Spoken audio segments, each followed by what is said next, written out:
once again to another episode of the War Report here on Love Wrestling. I am JPJ. He is the franchise, Matt L. Matt, again, morning for me, night for you. How are we doing today? Very well on this evening that I reside in. It's been a good week, man. Restrictions are getting eased more and more, which means we're able to do things more freely, which is always killer. So yeah, the weather's been pretty good for winter. So yeah, I can't complain over here. Yeah, and we got the man himself, Spencer, in the chat. Morning, friends. Morning, hello. Oh, we have Sandy probably feeling a lot better. Sandy's wiping Sandy? The sweat off the brow. Yeah, wiping the sweat. I was nervous for you, Sandy. Yesterday I was chatting with Matt. I was like, oh no. I was like, is Germany going to get bounced out of this? But yep, they survived. They survived. They did. One goal made all the difference. Who would know? Yeah. I love that stuff. It's so unbelievable. But hey, Sandy, how you going, man? Yeah, thanks for hopping in the chat As early always. Or wherever the time is for you guys. Before we dive into it, another good episode of NXT this week, Matt. Another really, really good episode. Yeah. Build into some exciting things. Absolutely. Yeah. All right, let's jump right into it. So we started off this show with Adam Cole, baby. He comes to the ring, says, hey, last week, not only did Joe assault me and choke me out, but they announced that I have to fight Kyle O'Reilly in 2 weeks at the Great American Bash, and they announced that I have to pick an opponent to fight tonight. And he goes, well, one thing that Joe maybe doesn't know since he hasn't been here for a while is that there's a new king of NXT, and that king is me. And he says, that king is Adam Cole, baby.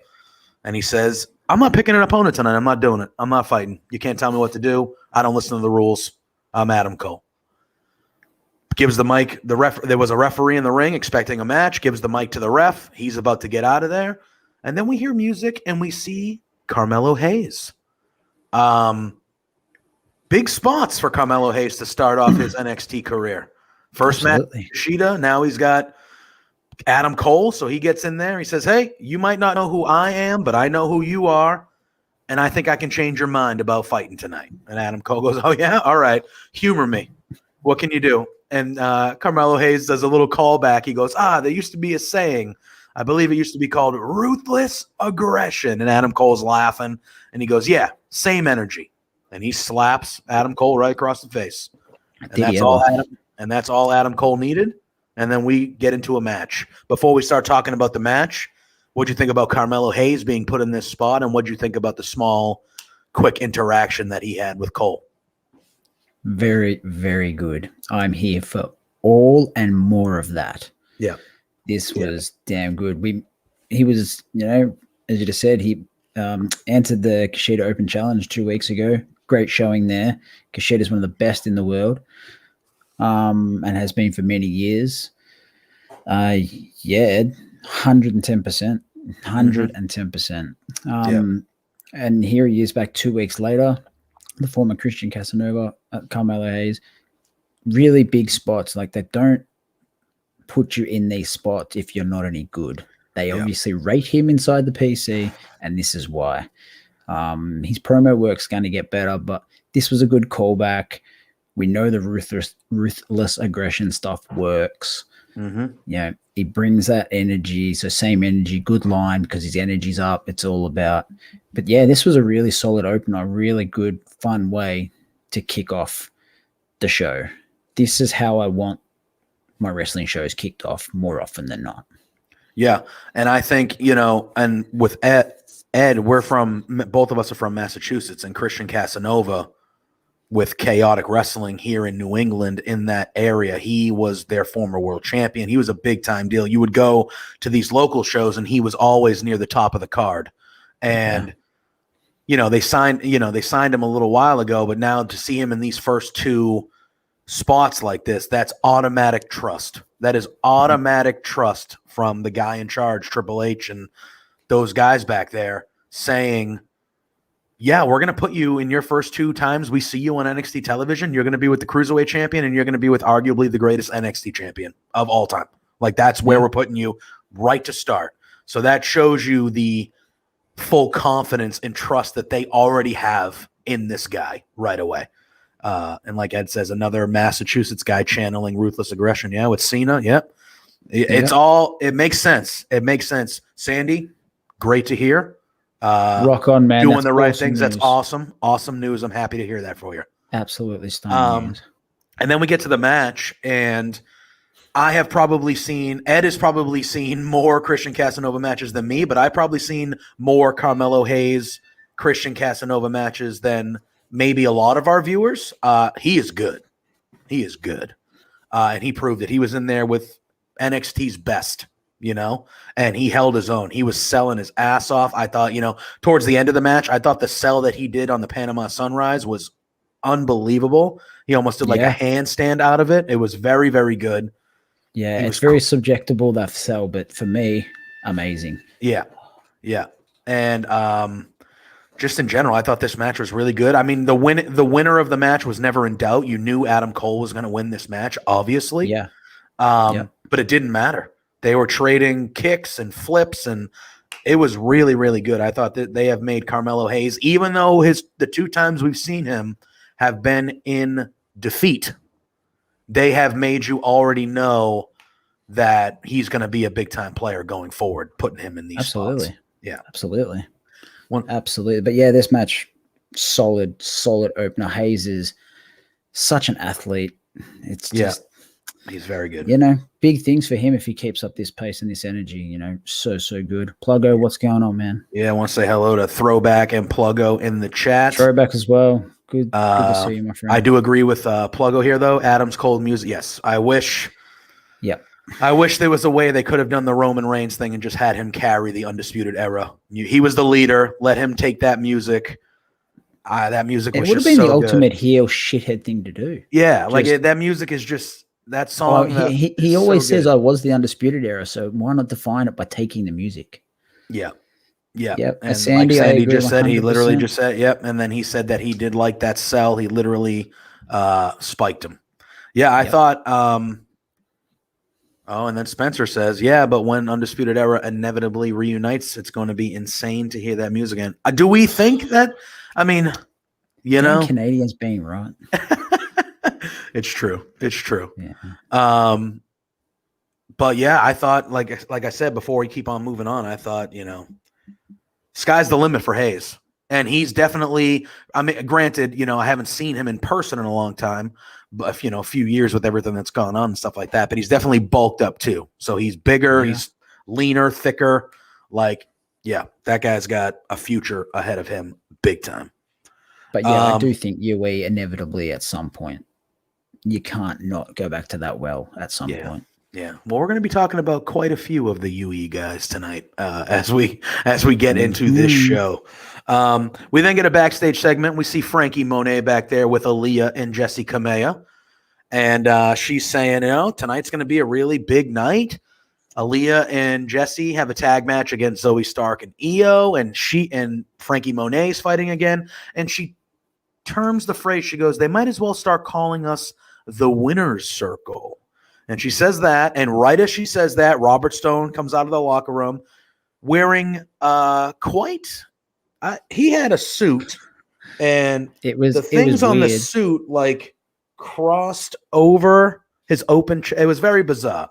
But anyway, and then he comes out and he goes, hey, what's going on? And Frankie, playing it cool again, is like, oh, I was just saying that tonight's going to be a big night for the Robert Stone brand, and I'm fighting and all this, and and she plays that card again. Robert Stone goes for the high five and then just gets the crap scared out of him by the dog who barked. Hilarious.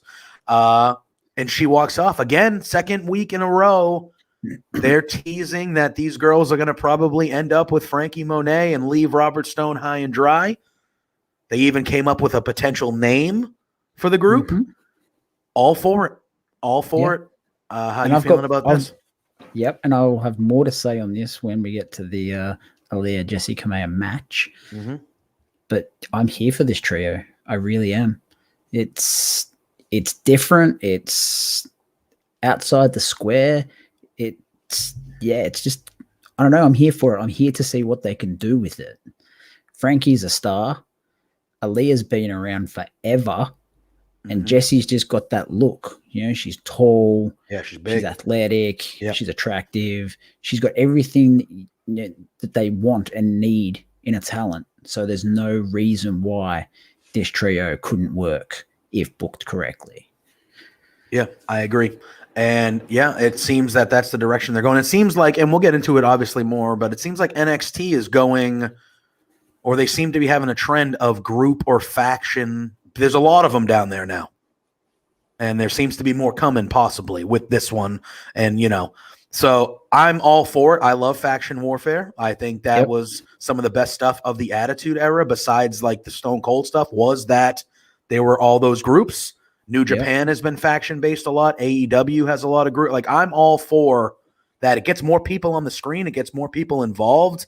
It creates more storylines when you can go into that faction warfare-based stuff. You got a lot of good people down there in NXT. Like, do that. I wish they would do that on the main roster, too. Like, you have all these people. Like, use them, and factions are an easy way to use them, for sure. Absolutely. And I just want to touch on what Sandy said in the chat. I love that too. And Beth acknowledges it every single time. And that's what puts it over the top for me. Mm-hmm. I agree. And then Sandy also says that he thinks Frankie will eventually join Morrison on the main roster. That is something that could definitely happen for sure. But I think that's down the line, though. I agree. And I'm here, and I'll call it. It'll happen in a few years. Frankie and Johnny will have a mixed tag match somewhere against Miz and Maurice. I've put it out there. It'll happen. All right. That'd be cool. I'd be okay with that. And then Throwback says, with these factions, who do you see in War Games in November? I mean, that's a ways away. I would love to see Hit Row in there. Oh, yeah. But we're going to talk about Hit Row later. But you can go with anything. You could do when it comes to that, you could do a mixed tag version of it. And you could throw the Way in there against a group. You could do anything. Like, there's so many groups. You could have more than one War Games match if you wanted. I don't think you would, but you could. Yeah, man, it is. And then Pluggo, Frankie Drip Drip.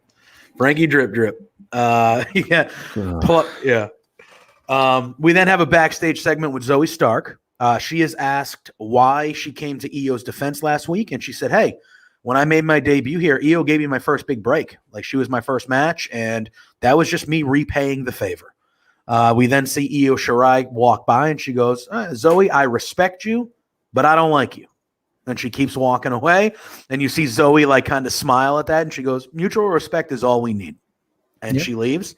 Short, sweet, but I thought it made sense. I thought the reference to the debut against Io was a perfect way to explain why she helped her last week. It seems like they're going to be a team for a little bit now going forward as well. I got no problem with that either. Io doesn't need to be in the world title picture right now. So if you want to put her in a tag team, and it will also give Zoe, hopefully, as we saw tonight, which we'll talk about later, some wins. She could use some wins. So let's get after it. Yeah. Who better to keep it relevant than one of the best NXT Women's Champions of all time? Yep. And Sandy, we're going to talk about them a little later, my friend. I agree with you. But we are going to talk about them in a little bit. I'm very excited about what is going on, as we have been with them. But week by week, it just gets better and better. And I'm like, okay, like this. Here we go. We then get a vignette from L.A. Knight sitting poolside in his mansion. He's talking about his win 9 days ago at TakeOver. He's also talking about dropping Ted DiBiase on the show last week. They show highlights of Cameron Grimes coming out and running him off. He says, I thought you were interested in the $1 Million Championship, but it seems to me you're really only interested in old man Ted. He goes, you are exactly what I thought you are. That is a moron idiot. And he goes, and that last fall that you had at our ladder match at TakeOver, that's going to be nothing compared to when I drop you on your head next time, courtesy of L.A. Knight. Again, we know the guy can cut a promo. Another good vignette that had the perfect surrounding for him. He had that beautiful belt around his waist as he's sitting poolside, cigar. Girl brings him a mimosa or like an alcoholic champagne or something. Again, I thought this one hit the spot for me. What about you? Money. That's it. Yeah, Money. it is. It's what all of this is. It's literally. It's all money. I feel like these last 2 weeks, there has not been one thing on either show that has been bad. Like it's just been all perfect. Like it's worked to perfection. And these promos are best served when they're short, sharp, to the point. Yeah. For me, that's when they work best. I feel like that's when promos do work best because regardless of when you're a babyface or you're a heel, for the most part, if you're short and sweet, you're spitting facts. And if you're spitting facts, the promos are going to make sense because they're true. And even if we hate you, we're going to grin our teeth and be like, that son of a B, but he's right. Or she's right. You know what I mean? Just the way to do it. It's just the way to do it. Yeah, man. We then get what I thought Johnny Gargano was arguably one of the highlights, if not the highlight of this whole show. I thought he was spectacular. He comes out with Austin Theory. I thought Austin Theory too. So I think the way turned babyface tonight. That's what. So, and it makes sense as we go on. You see, Hit Row is a heel faction. We see a debut of another potential heel faction tonight. It makes sense. Johnny Gargano can do anything. We know he's the lovable underdog babyface for sure. Always has been. Always has been. Even when he's a heel, he still gets those cheers because he's Johnny Gargano, He's Johnny Wrestling. Yeah. So he comes out. He says, hey, exciting times in NXT. We got new management. Samoa Joe's here. He's like, you know what we need? He goes, we need a new NXT champion. We need a new face of NXT. And he starts talking about, he goes, the 57 days that I was champion, this place was at an all-time high. He goes, this place was the best it ever was. It was paradise. And he says that we don't need some big doomsday guy like Karrion Kross being the champion. We need he's like this big dude. Oh, he was so good. He goes, we need me, Johnny Gargano. And right as he says that, we hear music. I will say we hear music, and it is Pete Dunne. Another travesty of music. If we're talking, I loved Pete Dunne's old theme. No. Well, you like the new theme? His first theme. I like the new one. Well, again, not to the level of Adam Cole. The new theme is fine, but I just think the old theme was like, for me, yeah, the original theme was boss, but this is, I'm with Sandy. I like his current theme too. Yeah. And I don't dislike the current theme. I just think I like the old one so much. The last one that he had for a cup of coffee. Well, I'll give you that. I'll give you that. Oh, and Ed says if they turn the way babyface, do we get the Rebel Heart music back? Maybe. I would think you would want more of an upbeat theme song, possibly. I wouldn't hate it, but I dig what they've got. Oh yeah, I like the music a lot. So Pete Dunne and Oney Lorcan come down to the ring. Pete Dunne goes, you must be mad. You must be mad if you think that you're the number one contender over me. And Gargano goes, and then he tells Austin Theory to shut up. And Austin Theory's starting to get heated. And Gargano's like, nope, we're not doing this. I know what he's doing. He's trying to provoke us. There are new rules here. We're good guys. We follow the rules. We're not doing any shenanigans like we used to do. We're getting out of here. And he goes, and he even says, I'm going to put the microphone down gently. And he puts the microphone down and they start to leave. Good. Oh my God. And they start to leave. And as Austin Theory's leaving, he's on the apron and he conveniently points. I got my eyes on you to Pete Dunne. And what does Pete Dunne do? He does what Pete Dunne does. And he snaps his fingers. Yep. Austin Theory's obviously in pain, and Gargano's like, oh, come on. Both fingers, like losing his mind. And that's how this segment ends. What did you think about this segment here with these four gentlemen? This was good. I loved it. Johnny and Austin, as much as it pains me to say, Austin Theory is getting to be quite good. Yep. Quite good. But, Johnny was the hero here, as always. Johnny can do just about anything. I didn't think he was going to be any good as a heel, and he was, but he's slowly transitioning back the other way, and for me, that's fine. But Johnny was good here. Theory's sell of the fingers, which then carried on, was really good. even Pete Dunne, the way they utilize Pete Dunne with promos, he doesn't say a lot, but what he says is impactful. Mm-hmm. And the accent for me puts everything he says over the top. Like he comes out and just the way he says, "Are you mad?" He's like got this real heavy accent. And I believe he called him a geezer as well. He said, "Are you mad?" Theory, he goes, I think he called Austin Theory a geezer. Yeah. Yeah. He's like, this geezer's lost his mind. Yeah. So good. Yeah. I think that's what puts GYV over the top for me as well. It's so good. Yeah. It's terrific. Yeah. This was good fun. So much good fun. And I've got more to say on Johnny later, but you know, the way for me, done. No, it doesn't. I think that's one of the best things about him is no matter what he's saying, no matter what he's doing, it's always that same face. That it's resting bitch face with the really like and it's simple, but it works. It's so effective. It's so good. But everything Johnny touches at the moment just turns to absolute gold. Mm-hmm. And this was no exception. No exception at all. It is so good. We then see Cameron Grimes rolling up to the arena in his Rolls Royce. He gets out. He's giving $100 bills to everybody, checking in with people. I am going to draw a blank on this gentleman's name. I know who he is. I've seen him before, but I do not remember his name. But he's one of the newer signings from them. Sorry. But a gentleman, he's been on 205 Live. He shows up and he goes, "Oh, I see that you just came from the retirement home or the old folks home, huh? You had to check on Grandpa Ted?" Well, just a quick one-liner. And Cameron Grimes laughs. He goes, "What'd you say?" And he goes, "Oh, and he goes, "Oh, yeah, I thought I heard you say that." And he just punches him right in the face. And then he takes the water hundreds and just throws it up in the air. He's like, "Yep, whatever." And he just keeps on going on. I'm assuming we will see this match on NXT probably in the next couple of weeks where Grimes can get a competitive, easy win where he's going to win a match.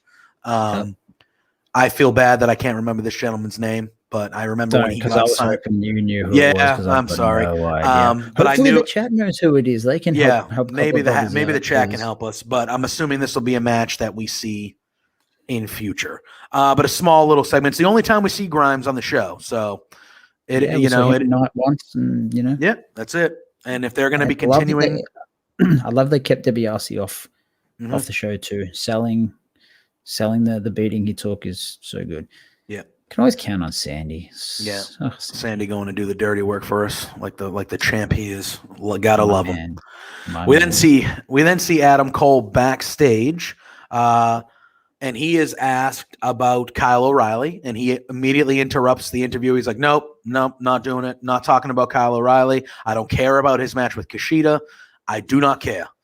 And then Regal shows up and he says, "There's no animosity between Joe and Cole," which Cole laughs and he goes, "Oh, there isn't? Oh, there's no animosity?" And he goes, "Nope, you provoked him. He was defending himself." He goes, "My best advice for you would to be in future, don't provoke him again." And Adam Cole's like, "You know what? You can tell Cole's fed up. He's pissed." He's like, "You know what? You don't have to worry about me. Joe doesn't have to worry about me because I'm leaving. I'm done with this. I'm leaving." And they show him walk off. What'd you think of this? Again, another quick, efficient segment.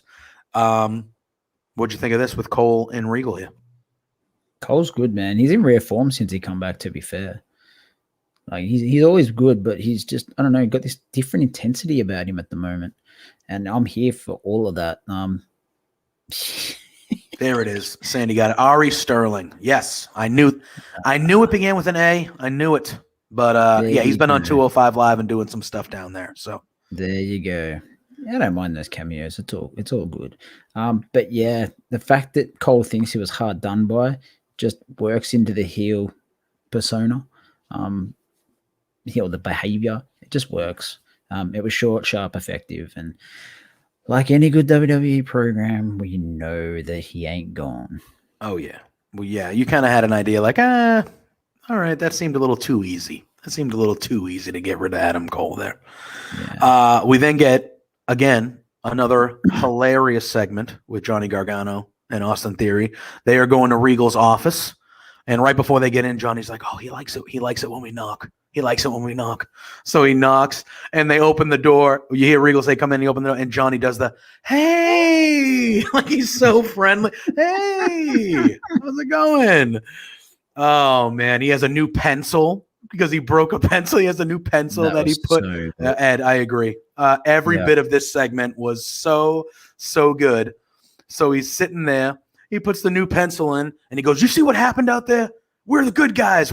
They attacked us, all this. And Regal's like, I did. Not good. And Gargano and they're getting pumped. He goes, oh, what are you going to do? Consequences? He goes, Joe going to choke him out? And then Austin Theory goes, you going to throw him through a wall? And then they go, or both. You're going to do them both. You're going to choke him out and throw him through a wall? And then Regal stands up, and as he stands up, Gargano's like, oh, he's standing up. Like he goes, you're going to knuck him? You're going to brass knuck him? You're going to knuck him? And he's like yelling at. Oh, my God. It was so good. It's so simple and stupid, but it is so funny. You're going to knuck him? He's looking at the knucks. You're going to brass knuck him? Oh, you're going to go? And then Regal goes, no, what's going to happen is you guys are going to fight Dunn and Oney Lorcan in a tag match next. And Gargano goes, what? I'm not even in my gear. It takes me an hour to get my gear on. I'm not even in my gear. And such Regal's an like, exaggeration, so good. I'll let you talk about it, but I loved it. I loved everything about it. I was laughing my ass off. Yeah, how can you not? It's so ridiculously over the top that it just works because of who Johnny is. And Austin's in the background just going along with everything Johnny says like a good little lapdog. Yeah. Gargano could wrestle a broom and it'd be good, so sure. Oh, man, it was so good. But everything. Yeah. The fact that Johnny picked up just about every little thing in that office. You're going to knock him? No, is Joe going to choke him out? Just every little piece. Yeah. You're going to knock him? You're going to brass knuck him? You're going to knock him? Yeah. And he's like got a huge smile on his face. He's like, so, you're going to knock him? Like, it's like like a kid in a candy shop. Yeah, you're going to, yeah. Oh, it's so good. The fact that it's the continuity of Gargano loving Joe being back. He's like, he's like a fan. And that's what puts this so over the top for me. It just works. Yeah. You know, we've by default, we've got a smart mark on both shows and happy days. It is true. All right. We then get the first of a couple good tag matches that we saw tonight, but we got the first. It was Zoe Stark and Io Shirai against Aaliyah and Jessie Kamea. I thought, without question, this was the best that Aaliyah and Kamea have looked in ring, at least in my opinion, in a long time, if maybe ever. Like, obviously they lost, duh, but like they got offense. They had a couple new double team moves. The move where Kamea just basically picked Aaliyah up and just tossed her on top of Io was a good one. I thought that, it was one of the longer matches we've seen these two have. Usually they're in the quick variety of getting squashed of some sort, but they got offense. It went through a commercial break. I at least think from their perspective, this was the best that they have looked in a long time. Massive step in the right direction. Yeah, and I'll let you kind of talk about your opinions of the match and what you think of Zoe, Io, and just the match with the four of them all together. Did I expect a squash? Yes. Yes, I did. Or somewhat of a squash. Yes, Benny, I think he already probably has. He's well on his way if he hasn't. Yeah, this was more competitive than I expected it to be. But at the same time, I'm not surprised because they've got a women's tag division, and by the end of this match, we could clearly see that they're trying to rebuild that to some degree. And if they're going to pair Aaliyah and Jessie Kamea with Frankie, having them competitive against someone like Shirai and a partner who she deemed worthy enough to tag with her is a good way to step forward into that direction. Yeah, the match was fun. I thought, as you said, Aaliyah and Kamea had some really good new moves. You can tell people like Aaliyah, Kamea, Casey, Caden from last week, they've really been working and repping hard in the PC, and that is now coming forth, and it can only benefit. You got two lots of women's titles here. You got the main title, which for obvious reasons, people like Casey, Aaliyah, or them, they're not going to, probably never going to win that. But if they can rep hard and become a good tag team, there's no reason why they can't have, a Curtis Axel, Bo Dallas, or a Zack Ryder, Kurt Hawkins type tag title run for a cup of coffee. Why not? Yeah. Yeah. So I got no problem. I had no problem with this being competitive. None at all. Oh yeah, no. And I thought it was really, and we saw some shenanigans, not really during the match, but very early on, Indy and Candice come out and they're kind of hanging at the top of the ramp. Then the match goes through and Io and Zoe Stark get the win. And then right afterwards, they come down towards the ring and there's a little bit of a standoff. And then we hear Raquel and Dakota, and they come from behind. And Dakota basically says that if you think you're getting your shot before us, you're crazy. And yeah, which they have the right. Dakota and Raquel are up there. And then we hear Shotzi and Ember Moon.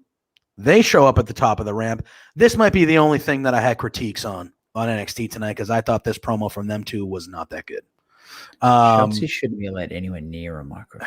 Very bizarre. And it's weird too, because you hear her talking like you feel like she can talk, but they have her do this like she's naturally loud, and when she talks into the microphone, it's so far over the top. It's like screeching.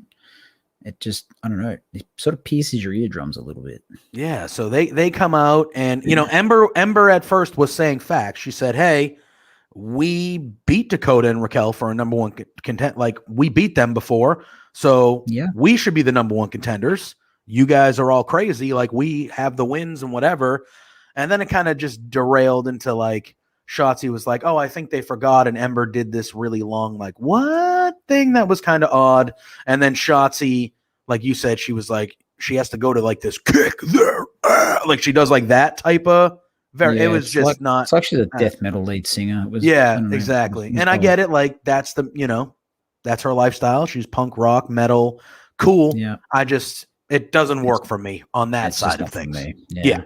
So they say that they all get in the ring. The six of them start brawling. Well, no, Candice and Indy step away, and they let the other ones brawl. The other six brawl.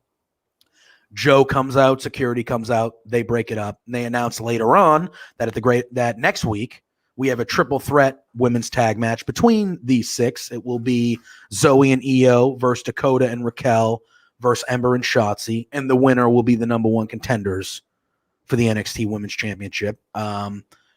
Right out the gate, when they announced that match, what are you thinking? Where does your mind go when it comes down to that triple threat match we'll see next week? For the sake of non-repetitiveness, I hope it's Shirai and Zoe. Yeah, that's kind of. It wouldn't surprise me if we get some sort of BS finish where Indy and Candice get involved and we end up with a fatal four-way. Either. That would not be real. I'm leaning towards what Ed says here. I think it'll be Dakota and Raquel as well. My thing is, I like Dakota and Raquel as a team, obviously, but like I feel like them being involved in this for too long. Like I want Raquel to fight for the women's. Like I want a feud for that going on. Like I don't want the NXT Women's Champion to be involved for a few months in the NXT Women's Tag Team. Like not that that's a here or there, they're clearly friends, like fine tag matches here or there, but like I don't want them going for those titles, because that means that Raquel is not gonna, the NXT Women's Championship should be Raquel's top priority. And it feels like right now it's not. The tag team titles are. And I don't want the Bailey Sasha repetitiveness of that to seep down to NXT, because that dragged on for way too long. And it, you could be utilizing teams like Shirai and Zoe, for that. I agree. For that spot, instead of just, Raquel's the champ, Dakota's fought for the title before, let's just shove them in there. Yeah. They've won the titles before. Ember and Shotzi, we don't need to see them versus the Way again. I agree. But again, it would not surprise me if they went the route of the Way don't want to face anyone, so they think causing a distraction, like a DQ or something, will just oh, no one won, the match doesn't happen. Yeah. Regal comes out, no, going to do a fatal 4-way, you have to face them all, and then Candice will just blow her top. But if I had to pick a team, I would be going Io and Zoe, as Spinny says, but Yep. yeah, I'm probably aiming towards a fatal 4-way. That's fair. So with what we saw from the gentleman's side of the way this evening, it looked like they were going in one direction, and it kind of looked like Indy and Candice, obviously they didn't talk or anything like that. Yeah. So before we move on, like, do you think it's one of these things where like Indy and Candice will still be heels while Johnny and Austin will be baby faces, or do they all make the switch? It just seemed like Austin and Johnny are going one way and Indy and Candice were kind of staying the heel way that they have been. It was, again, they didn't have a promo, they didn't have a match, so we didn't see a lot. It was really just them kind of hanging around ringside. Yeah. So we don't know. You could see they were being shifty. They weren't. Yeah. They weren't looking to applaud the winner of the match. Exactly. So it just was like, okay, what did they do there?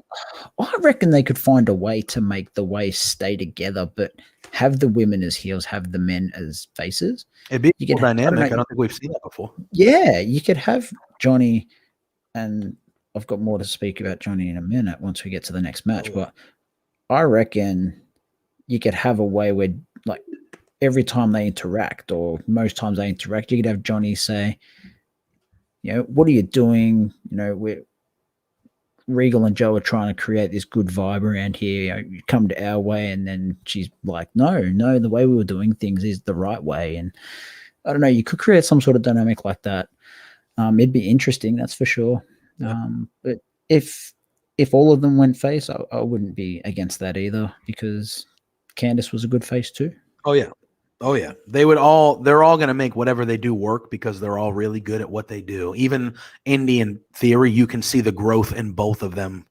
If you can think about when this group started to where they are now, the growth in those two is tremendous as well, because they are learning and get to be by the side of these two amazing veterans the whole time. And you can tell that they are rubbing off and learning. They're elevating their game as well.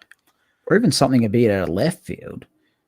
If they went that way, you could have Indy stay heel and turn on Candice. You could. And then Candice would stay face, because Indy's best friend is signed to NXT now.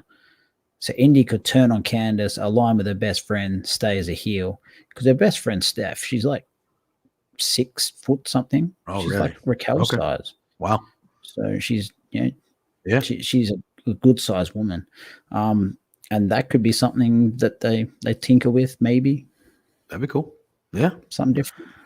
All right. We also get an announcement that at the Great American Bash, we are going to get a match that I am looking forward to a lot. It is going to be MSK defending their tag titles against Tommaso Ciampa and Timothy Thatcher. That should be fantastic. That should be fantastic. I wouldn't mind Ciampa and Thatcher winning those titles. Not gonna lie to you, I would not mind it. Yeah, I wouldn't mind it either, but I don't think they will. I don't think they're gonna either. But Great American Bash, they are stacking that card up. That is gonna be.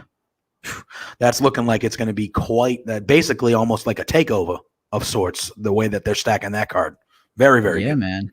Yeah, but again, are they gonna? Is it going to get a bit funky trying to cram so much good stuff into 2 hours? It's true. Maybe they do get the overrun sometimes. Maybe they'll get a little bit of an overrun. Who knows? But I thought what they did last year was good, having it over 2 nights. Yeah, I agreed. All right, let's talk about this tag match. I thought this tag match kicked ass. This ruled. Like Everrise, this ruled. Yeah. Oh, we'll talk about them too. Winning me over week by week. These guys over here. The Way versus Pete Dunne and O'Neal Lorcan. I will let you lead, my friend. This match, I'm going to say it. Even with the main event, which I thought was excellent, match of the night for me. This match right here, match of the night for me. Touch and go, but yeah, I'm happy to lean either way. But I will let you take the lead and start off, man. What did you think of this tag match right here? This was awesome from the jump. I loved every piece of this match. When Gargano was in the ring, when Theory was in the ring, Lorcan, Dunn, it was all good from bell to bell. If you needed a reason why Gargano is one of the best in the world, just go back and watch this match. Mm-hmm. He didn't put a foot wrong. He was Yep. everywhere. So good. And the best part, like King used to say about Scotty 2 Hotty, he didn't lose his headband, didn't lose his lid. It was on the whole time. Yeah. But yeah, this match was so good. Good. And the interactions between Gargano and Dunn just make you salivate at a singles feud between the two. Yes, they do. I love how smart Pete Dunne wrestles. Like when you watch him, and they talked about it on commentary throughout the match, but when you watch him, like he doesn't fall for the stuff that everybody falls for. You know what I mean? And like when I say falls for, I don't mean it like that way. Like they're not idiots, but like you see Gargano. Like perfect example is when Gargano's trying to do his like jump through the rope spear. Like Pete Dunne is the type of heel that's like, I know what you're trying to do here, so I'm just going to get out of the way and forearm you into the head. Like that's what I'm going to do because I've seen you do this 1,000 times. So I'm not falling for it, you know. And Pete Dunne wrestles that way. Like he, you know, Samoa Joe used to have this running gag that when people would jump off the top rope, he would just get out of the way. He would just take a few steps out of the way because he was like, no, and goes, whatever, and lets him drop on the ground. Like Pete Dunne does little things like that where he's like, I know what you're trying to do here. I've seen it before. I'm not falling for it. I'm smarter than you. Yeah, absolutely. Plus, he can beat your ass. So it's like one of those things where like I wrote in my notes, I said Gargano was incredible in this match. I said all the guys were good. Gargano was incredible. This was so good. And that springboard Spanish fly again from Theory is so good.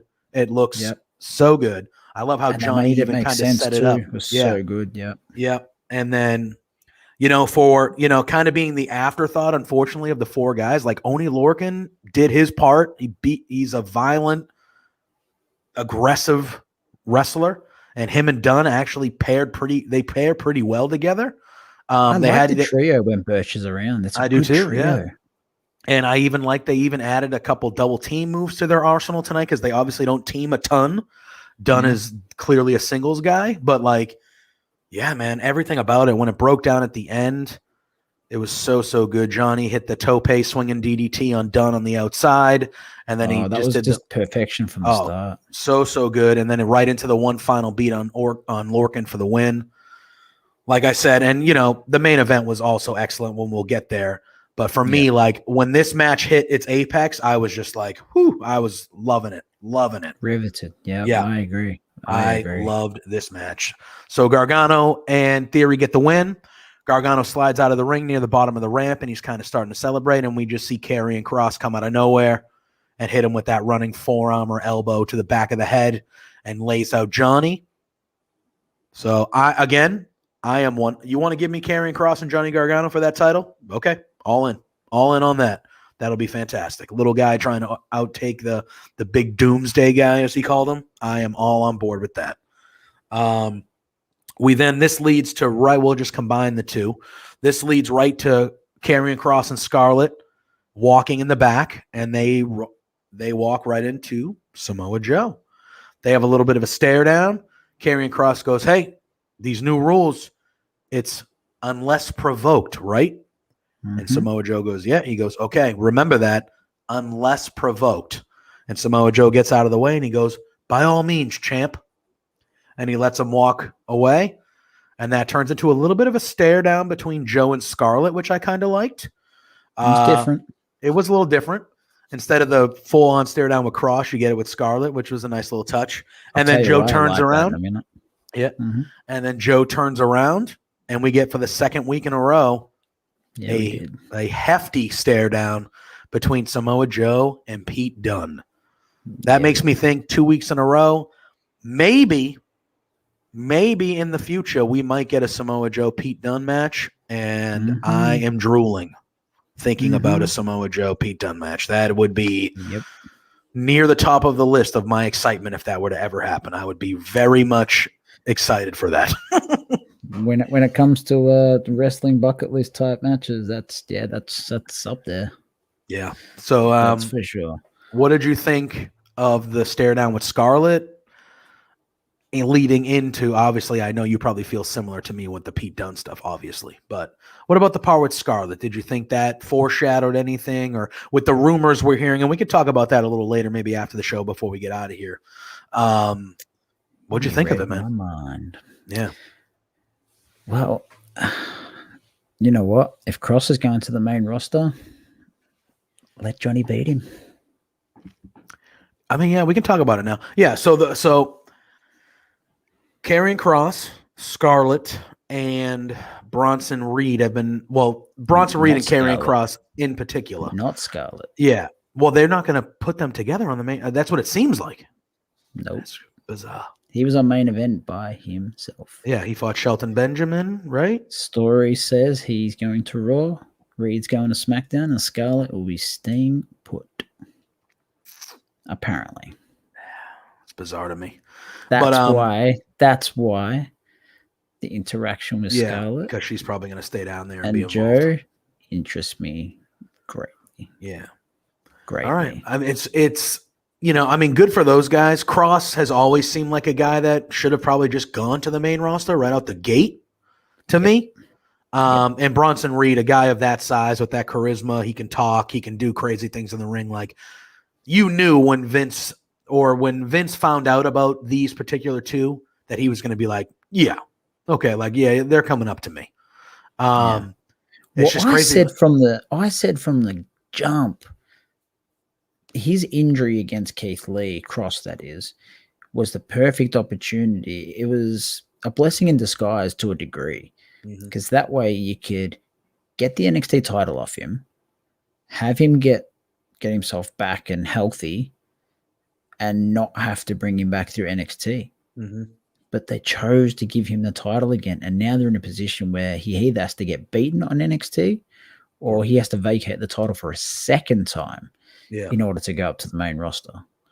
It's a weird situation. It is, and like from all, could you see him just losing? The way that he's been presented. No. And this makes me think, like, why wouldn't you have just done something in that Fatal 5-Way? That was a perfect opportunity to put the belt on somebody else where Cross didn't need to lose. Yeah. You know what I mean?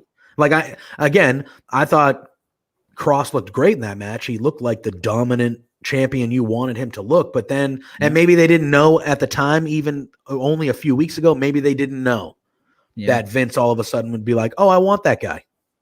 Yeah. But you look at it now and you're like, okay, you're at the doorstep of potentially losing your NXT heavyweight champion and your NXT North American champion. Like, those are the two top belts in your company in NXT, and Vince wants both those guys, and he wants them like now. They're already on main event. So like, he wants them now, so when does Raw and SmackDown go back on the road?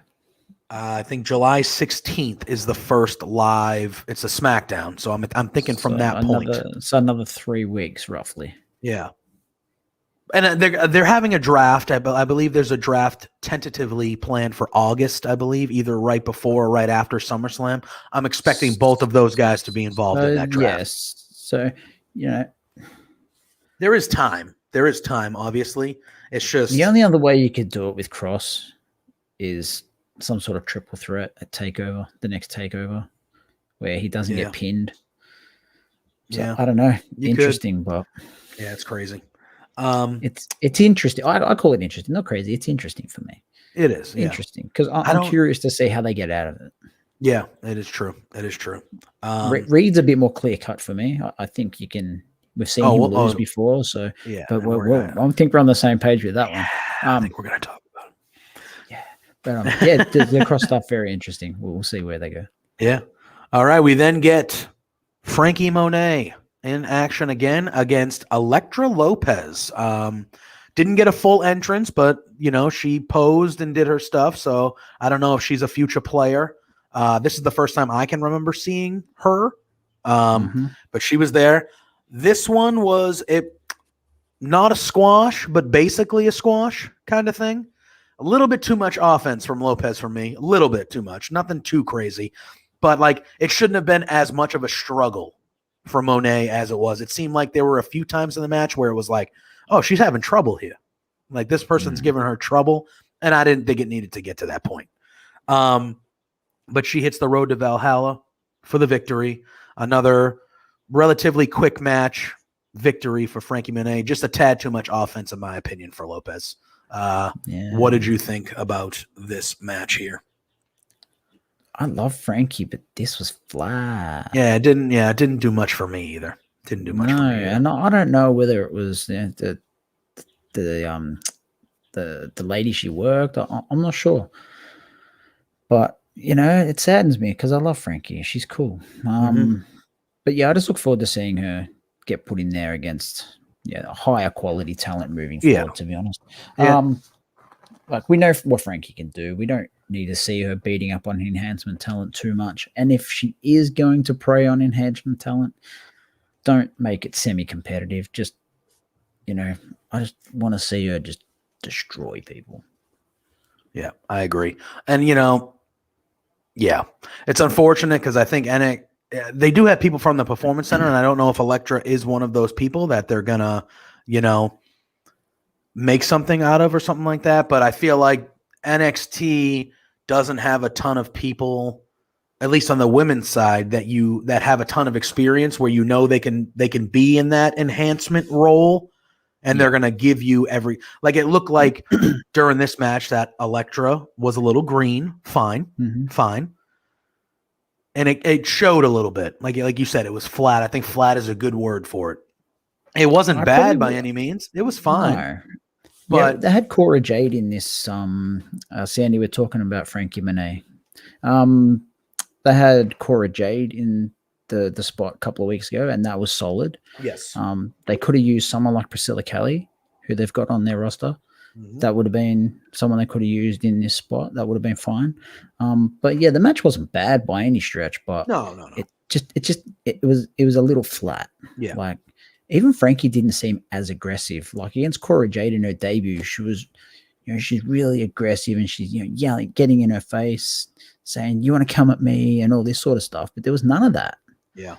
So to me, it just, I don't know, just a bit of a lull, but I have no doubt that she'll pick it up. Oh, yeah. I'm not worried in the slightest, especially if she's going to potentially have a group with her. And I am not worried about Frankie Monet whatsoever. I just thought this match, it didn't do much for me. Ed, I agree. NXT looks like it's starting to get that motor going again, and I love it.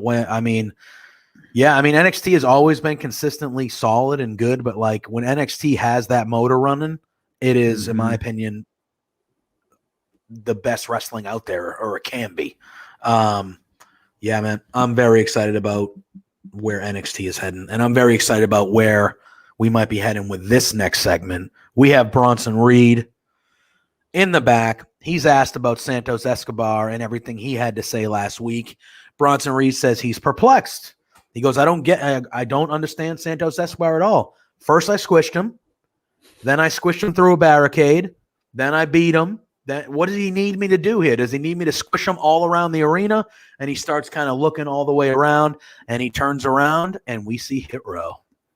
And specifically Swerve right in his face, doesn't say a word, looks right down at the North American title. Oh, give it to me. So he looks right down at the North American title, and then we see Top Dollar kind of pat Swerve on the back, and he goes, I got this. And he goes, his line was, everybody thinks they're colossal until Colossus walks in the room. And Bronson Reed is a big dude, a big dude. And Top Dollar looked like, it could have been the camera angle, not Top Dollar, almost dwarfed. Like he was bigger than Bronson Reed. Well, they said how big he was during his match. He's like 6'6". Yeah, he's a big guy. Sandy, agreed. Yeah, we're going to talk about Hit Row. But give me that. Yep. And what I also loved was how they kept that going. And then all of a sudden you see Adonis and B-Rab turn and look to the camera, and they cut like a separate. The way that they shot that to me was awesome. And Adonis basically calls out Everrise, calls them a bunch of idiots, and says that they're going to get this while that stare down is happening kind of in the background. Then they pull away, and we zoom back into that stare down, and they leave, and Top Dollar says, "You're not even from North America, bro." He just kind of leaves. And Bronson Reed's like, "Yeah, all right, whatever." Like, and Bronson Reed's like, "Okay." And that was it. Bye, Dollar King. Yeah, bye, Dollar. Yeah, Dollar King. Yeah. Okay. And this is going to lead to another thing with Everrise and then the match. We're going to talk about it all. But should we do everything first and then talk about? Oh, okay. Well, let me clear my throat here. Sorry. You got to get as high as B. Should we? I can't. I'm not going to be able to. It's early. I haven't had my coffee. Should we talk about Hit Row in total after everything, or do we want to talk about it right now? Bring it. Okay. So we're going to talk about Hit Row. That's not bad, right? That was okay. That was okay. Nice. Yeah, I didn't crack. I thought my voice was going to crack. So they need to build a show around these people. Yeah. If that is where I'm at. If they're taking Cross, they're taking Bronson Reed, this show needs to be built around Hit Row. That's how I feel. Around Hit Row on the way, and I'm a happy boy. Yeah. Man, oh man. It is, the presentation has been A++ from day one. I agree with Sandy. Their theme is incredible. Their whole presentation. Yeah. Their whole presentation is incredible. I love everything about it. I want Swerve to be the North American champion. I want Top Dollar and Adonis to be the tag champions. I don't know if B-Rab wrestles, but if she does, I want her eventually to be the one. I want it. I want it all. I want them to run the show. I want them to run the show. I love everything about. I love Adonis's hair. He had that new hair. I loved it. Top Dollar can talk. He's a good promo. Getting better in the ring. Obviously, still very green, but they don't have him doing too much. Just the big moves, and that's it. Adonis is going to be the workhorse of that tag team. And Adonis is good. Yeah, and we can talk about it. So then they have that little segment. We come back, and we have another Everrise, man. I'm telling you. I lulled. Literally, I lulled. Yeah. So we see them. They're hiding behind a bush, hiding behind a tree. They're planning on spray painting the Hit Row's car there. And one of them has the Everrise mug. They're both wearing Everrise shirts, mind you. They're both wearing Everrise shirts. They got masks on. One of them has an Everrise mug, and the other one goes, "What are you doing with the mug? What are you doing with that? You can't bring the mug. They're going to know that's us." And he's like, "Oh, you're right. You're right." So they run over there. They see the car parked. They have spray paint. They're ready to do it. Right as they're ready to do it, they're talking to themselves like, "You think they're going to know it's us? You think they're going to know it's us?" Top Dollar rolls down the window, and they go, "Oh, you think they're looking at him. They go, "He doesn't know it's us. He doesn't know it's us." And Top Dollar just goes, "Ski masks don't really work if your name's on your shirt, man." That's it. Ski masks don't really work if your name is on the shirt, man. And they just go, "Oh, let's get out of here!" And they just drop the spray paint and they just run off. That's it. That was it. Hilarious. Hilarious. I lulled. I literally lulled. I laughed out loud. It was so good. It is so good. Ed has a good question. He goes, "Is Triple H producing this, do you think?" He goes, "Or is Swerve doing this? Like, does Swerve have some say in what's going on?" Because it feels like... I reckon he's getting... Swerve's... He's probably getting a lot of bullet points thrown at him. Yeah, I would think so. I think they're letting these guys kind of... I think he's told, hit this mark, hit this mark, hit this mark. Yeah. Whatever you say in between there, that's on you. Yeah.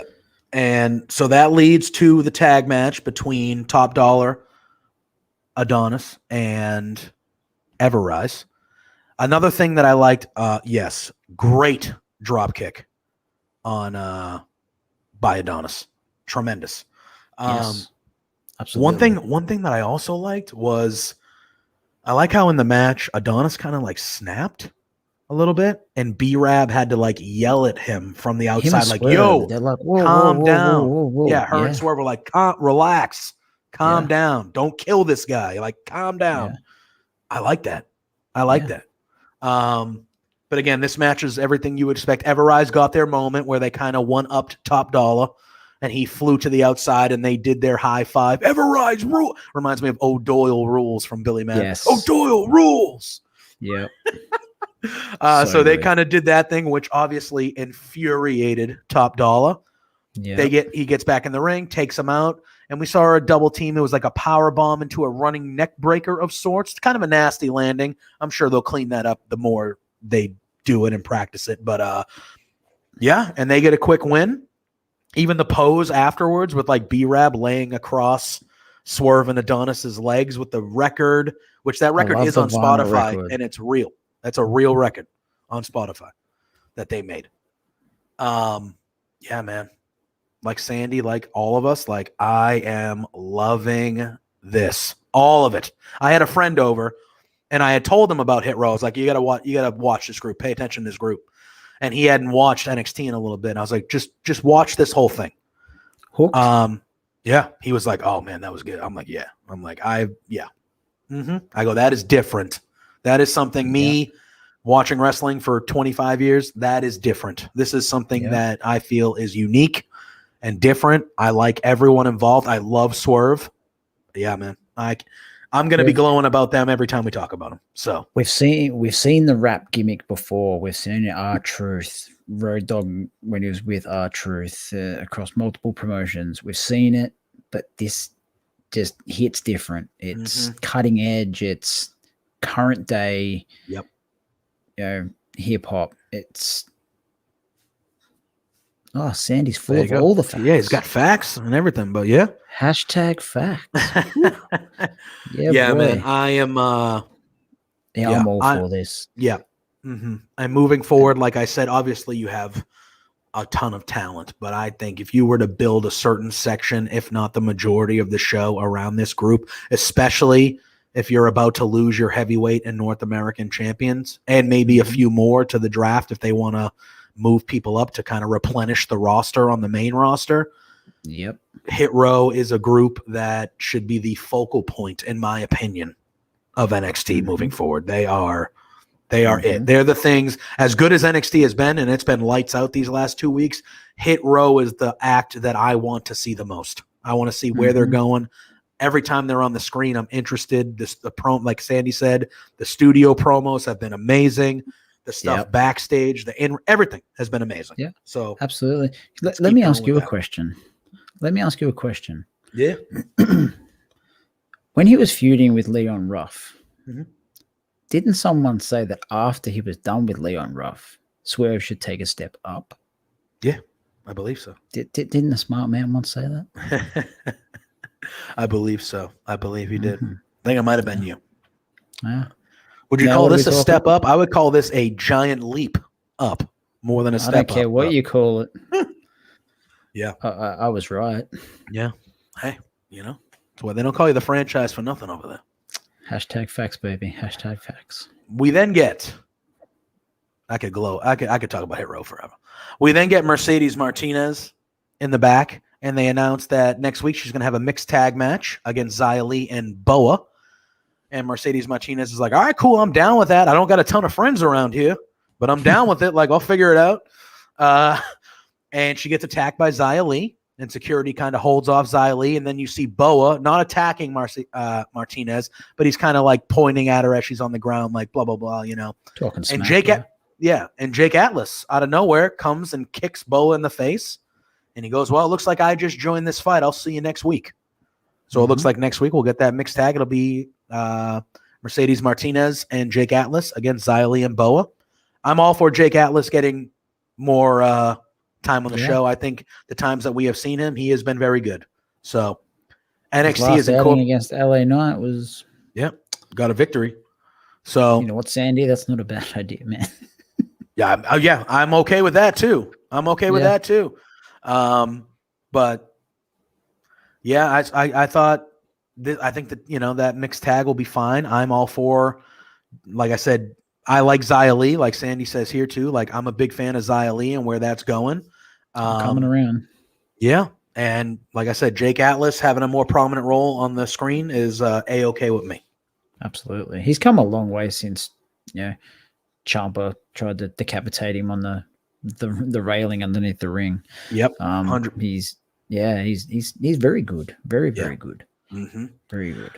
We did see a couple more times in this show that charging battery. The last time we did see it, still got no idea. No, I've heard brumblings that it's Tegan Knox. She used to call herself the Energizer Bunny. So I've heard at least like the people on, and who can you believe? But the people on the interwebs are thinking that it might be her, but I'm like you. I personally have no idea who it could be. And the way NXT has been the last couple of weeks, like it could be anybody. They could debut somebody new. It could be literally anybody. I wouldn't hate Tegan Knox, just saying. Oh, I wouldn't either. But yeah, so the battery got up to 51%, officially in the green now. In the green. So coming soon. Last week, I think the highest it got up to was like the 20s or something like that. So that's a pretty, maybe a couple weeks, maybe at the Bash they show up in a couple weeks. Who knows? Yeah, 2 weeks ago, yeah. Yeah. And then Ed says, I love Swerve, but NXT Championship is a bit above it. He's on his way there. I would say he is on his way there. But I would think agree. He's as far off as everyone. No, thinks he is, I don't either, especially if there's going to be a reshuffling of things here. Yeah. I agree with Ed, but only to a small extent. Yeah. And then Sandy says that he sees Zaya being the one to defeat Gonzalez. They could go there. Yeah, I mean, she's. If they did that, that would be massive exposure for them in China. Oh yeah, massive. Oh yeah, massive. Big time. It'd be. Yeah. Oh, that's a good question, Sandy. 52. I am at 79% is where my phone is at. So I'm all right. Maybe it is you. 52, huh? Wow. Maybe it's you. You doing the running? Is it you? All right. We then let me out of my own damn country, maybe. We get this main event match, and it was a good one. Kushida and Kyle O'Reilly. Sadly, I feel like what everyone is going to be talking about is the last minute of this whole thing. But I'll let you lead, my friend. I was not super privy to their past battles in New Japan and things like that. So I don't know where this one kind of lines up in the history of these two. But I thought tremendous. I thought it was very, very good. The commercial break kind of ruined it for me a little bit, but they always do. Yeah. They always kind of bring it down a tad. But I'll let you lead here, man. What'd you think of this match? Very, very good. Yeah. I said last week they've wrestled in New Japan before and they don't do bad. It's the commercial break took you out of it a little bit. It's always hard when you got this little tiny little square in the corner. But the match, everything else was solid. Not their best outing I've ever seen, but far from their worst. Oh yeah. Far from their worst. I dislike when Kyle does the bounce off the ropes into the clothesline spot that Ambrose used to do. I really don't like it. Mm-hmm. It's, I don't know, it's just wacky. It's silly. It's, I don't know, it doesn't fit his high impact sort of style that he's got. I liked Kyle using the tights towards the end to prevent from the hoverboard lock. I thought that was smart. It was new. It was different. The roll-up to finish, I thought was good. Kept Kushida really, really strong while giving Kyle the win. The spot on the apron with Kushida, suplexing Kyle, I thought was solid. A lot of good stuff in this match, man. A lot of good transitions, a lot of good mat wrestling, hard-hitting kicks and stuff like that. Just a really good TV main event. Yeah, I thought so too. I thought the transition, like the beginning of the match, then the beginning to like the most first half or 2/3 of the match was very technical. And it was very like, as you would expect, it was very submission, reversal, technical, strike based. And then that last portion turned into the fast paced, doing all these. That suplex that you mentioned to O'Reilly on the apron was awesome. I even loved. I didn't know who was going to win. I thought Kushida would actually win this one. I did because he was the champion, but the way they did it was fine.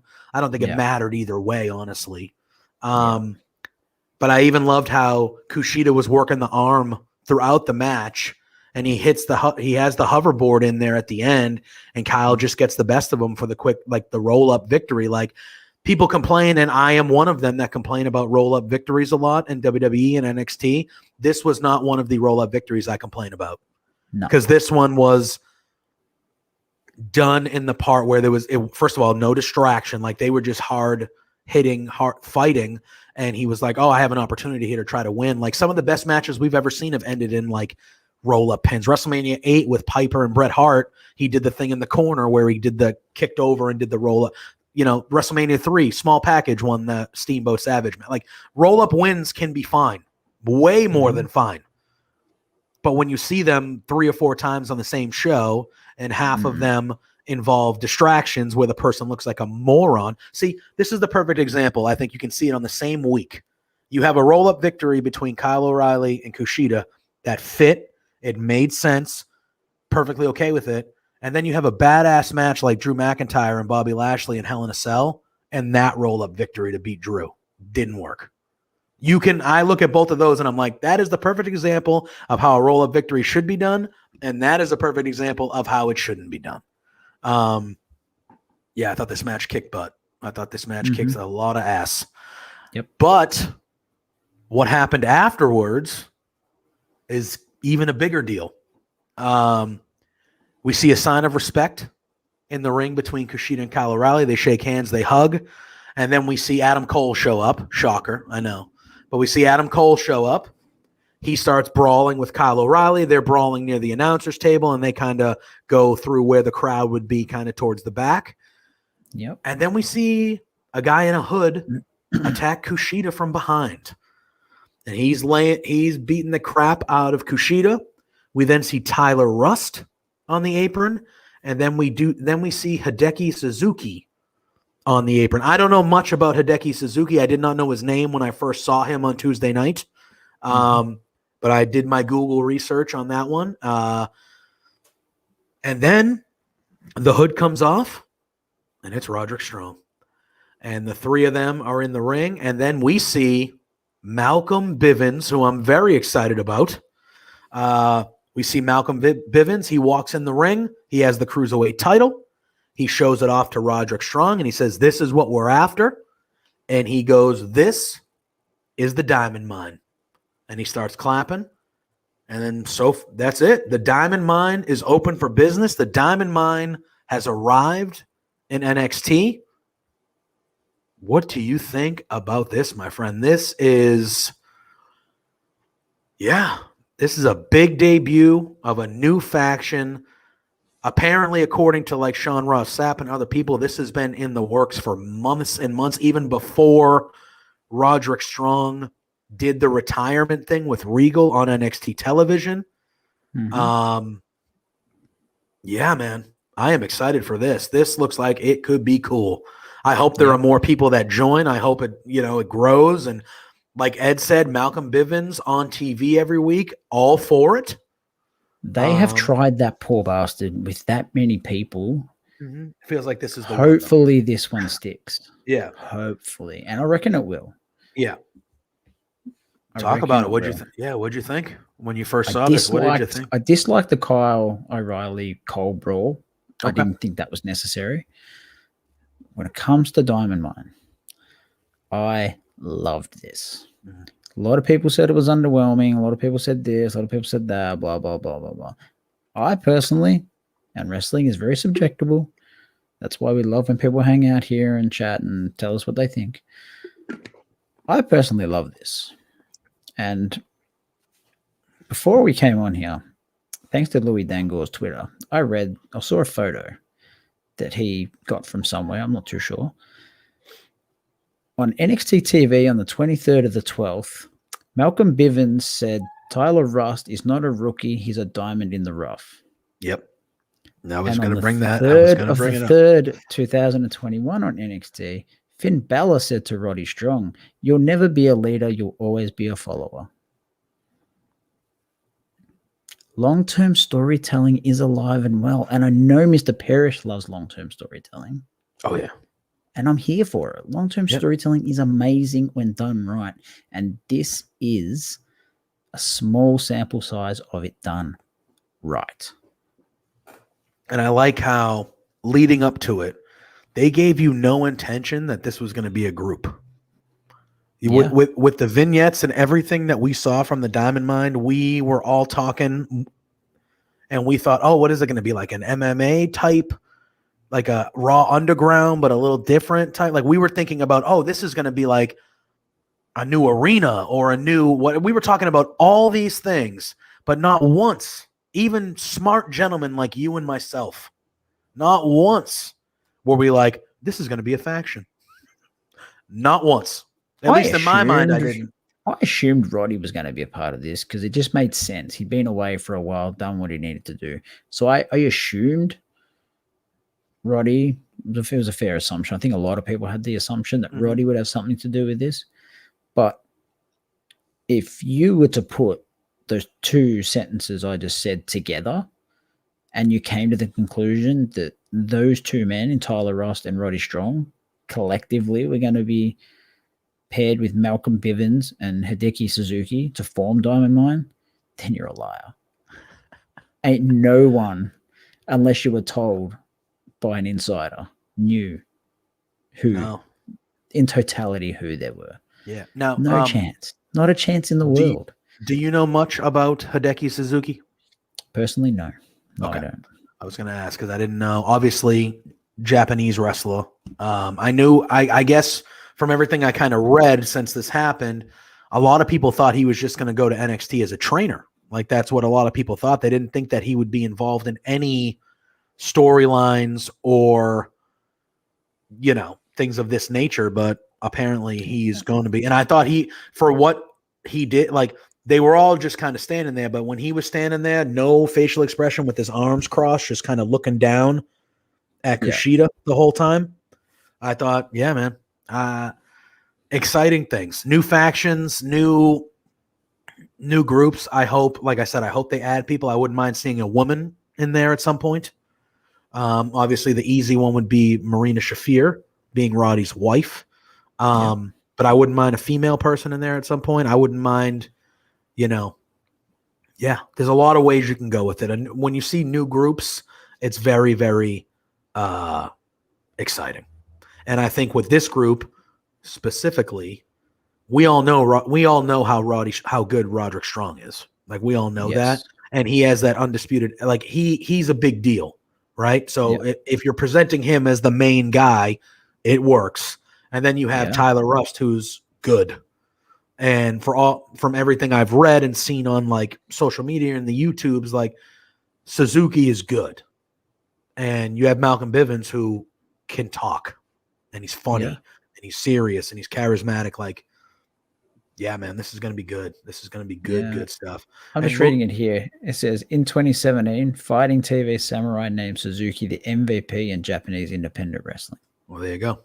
So something to look forward to there. And then I think you look at the NXT landscape now, and it might be changing with the Cross and Bronson Reed stuff and them having the two top titles. It might be changing a little bit here in the next month or so. But if you look at that landscape, you have The Way. You have now this group, Diamond Mine. You have Hit Row. You have these factions. And now, Frankie Monet might be teaming up with Aaliyah and Kamea down the line. Maybe when Danny Burch comes back, they're still kind of affiliated with Pete Dunne, him and Oney Lorcan, which I would assume. Like, you have all these groups. And I just think the last 2 weeks of NXT specifically, they have knocked it out of the park. They're introducing new things, new talent, fresh storylines, fresh matchups. Like Ed said earlier, Hit Row. That one was worse. The first one was good. You can't put me on the spot like that. The first one was good. Yeah, man. I'm excited. I'm excited about. Can you mess up again? I want to know what happens on your third strike. No. Next week when I mention next week when we talk about it. I'm not mentioning it anymore. No. I want to see Spencer smack that ass.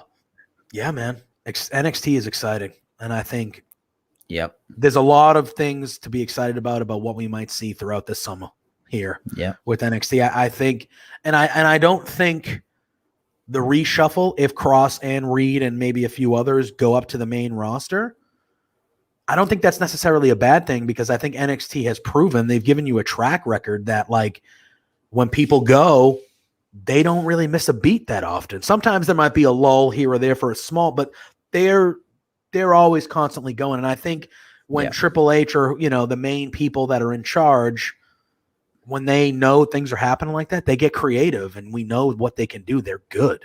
They're good. Yeah, man. Another great episode. I'm excited. I am excited about us being able to talk about NXT moving into the summer, because I think there are big things coming. Big things coming. Absolutely. Sandy, I spoke to Spencer earlier today, my time, about myself getting out of my comfort zone. You may just get what you asked for, my friend. And there we go. I do want to mention, because we didn't do it at the top, because we were just so damn excited about talking about this episode of NXT. Yes. But I do have it on there down the bottom. Before we get out of here in a few minutes, it is still June.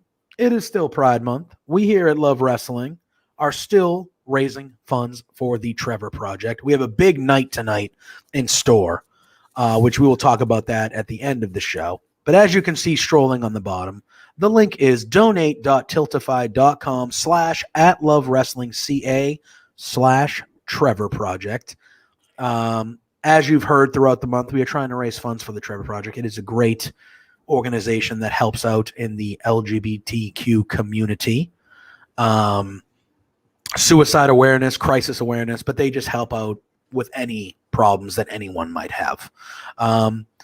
We're trying to hit our goal of $2,000 by the end of the month. We had our original goal of $1,000 that we crushed relatively early. Yeah, man, big things are happening. So if you can donate, even if you can't, share the link, raise awareness, because you might know 3, 4, 5, 10 people that could donate. And to me, raising awareness is of equal value to donating, because the more people that know about it, the more opportunities for people to donate. So if you could keep that going on, that would be great. Matt, I know we'll be back here Sunday morning for it's going to be a big Dynamite this week too. It's our jobs are so easy when we get to talk about these great wrestling shows, it just makes it easy. Yep. Yeah. And you know what? Summer's warming up over there, which keeps me nice and toasty warm during winter over here. There you go. I love being a wrestling fan right now. It's so good. Right? So I've never been happier to be a fan. It's amazing. It's amazing. Thank you, Sandy. Appreciate that so much. Yeah, Sandy, appreciate that. Please do. Appreciate it so very much. Yeah, so you can catch Sunday morning, 9 a.m. It will be the franchise himself and myself here for another episode of The War Report, reviewing AEW Dynamite for their special Saturday night show this week. And then next week, they're back to Wednesdays. NXT's on Tuesdays. And I think you and I will be getting back to Thursday mornings here, reviewing both. So that'll be fun. I know it's been fun doing 2 shows a week. Trust me, I have not been complaining about the 2 shows a week. But getting back to a little bit normal scheduling for us too, not necessarily a bad thing. But before we get to Sunday, we need to talk about what we have in store tonight on Love Wrestling. So we have Quizplex, 9 p.m. Oh boy. Quizplex. We have 3 amazing special guests. They are going to come on. Quizplex is the show that we do the last Thursday of every month. It is a trivia show. It's actually, if you want me to be real about it, it's how I got involved with Love Wrestling to begin with. I was a contestant on that, and I had a great time, and I ended up talking to Spencer. Huh? Did you win? No, I didn't. Disappointing. You know who beat me? Who? The Canadian Goose. Our very own Honk. Yeah, so he beat me. That jerk. No, I'm just kidding. He beat me. But yeah, no, that's literally how it happened. And this tonight, 9 p.m. special time, we have 3 amazing guests. We have Nicole Matthews, we have Randy Myers, and we have Veda Scott as the 3. Time. Yeah. It's time. It's Veda time. So we have those 3 special contestants tonight. We're going to be all the proceeds go to the Trevor Project. It's going to be a really, really fun time. So make sure you are here 9 p.m. But for me, if you wanted to and you had the time, right before at 8 p.m., the lead-in to this fantastic episode of Quizplex will be myself and Pluggo, who was in our chat earlier, John, with another episode of Between Two Beards. So tonight we have a nice little wrestling block for you guys. Quizplex is going to be awesome. I know we are all super stoked for that. That's going to be a great time. Between Two Beards is always fun. This Sunday, you're going to get another edition of the War Report with us two, and we all know, like, how awesome is that? How awesome is that? There's lots of good things on this site, and you know what? Man. This month especially, it's all for a good cause. So why the hell not? Yep. And Ed says in the chat, these fantastic people coming in after my bid. Yeah, Ed won the championship match last month on Love Wrestling. They had all the winners, and Ed was the big winner of the winners. So, you know, it's going to be good. The weekend's going to be good, but more importantly, tonight, starting at 8 with Between Two Beards, but specifically 9 p.m., Quizplex, with all the proceeds going to the Trevor Project with those 3 fantastic guests. It is going to be a time. It is going to be can't miss. Josh Robinson will be a part of the show. You know, I'll be in the background in the chat. You know, it's going to be a fun night here on Love Wrestling. Matt, before we get out of here, any parting words you have for the people? Just keep on supporting, keep our community growing. We love everyone that interacts with us. We have a blast doing this. We don't do this for any other reason than that we love, as corny as it sounds, we love wrestling, and we love interacting with everyone that comes into the chat, whether it's, you know, Twitch, Facebook, YouTube, all of that good stuff. Doesn't matter what link, whether it's the Trevor Project link, whether it's a Twitch link, YouTube link, Facebook link, share them out, grow the community. Let's just get some more people involved, but not just any people. We want really good people. We don't just want 1 million followers because it's a good number. You know, we want 1 million followers because we want really good people to share our passion, and that's what we're all here for. And as you said, man, there's a lot of good shows on the site these days, you know, and then there's more to come. So yeah, man. You know, I'm working on something else, so you're going to see my face a bit more around here. Ooh. Yeah, we did announce it last night. So last night we did like a surprise run in, and we were just chatting about wrestling, trying to watch some matches and stuff like that. And it turned into like it was originally just supposed to be Spencer, Pluggo, and me, and it turned into a greater group. It was a lot of fun. And we were hoping to have a big announcement on Between Two Beards tonight about the special we're doing next week. But things broke down. Things broke down last night in that run-in. And Sandy, same, my friend. I hope it does get to happen at some point where the world and everyone's in a better spot. I can't wait to meet a lot of the guys that I work with. Matt, obviously, because he's in Australia, I'm here. We've never physically met or anything like that. A lot of the guys, I haven't physically met anybody that I consider good friends now. So hopefully at some point, you know, we all get together and figure something out and have a good time. But yes, tonight, Between Two Beards, 8 p.m., Quizplex, 9 p.m., Eastern Standard Time, Sunday morning, 9 a.m., you will see the franchise. You will see JPJ for round 2 of the War Report talking about AEW.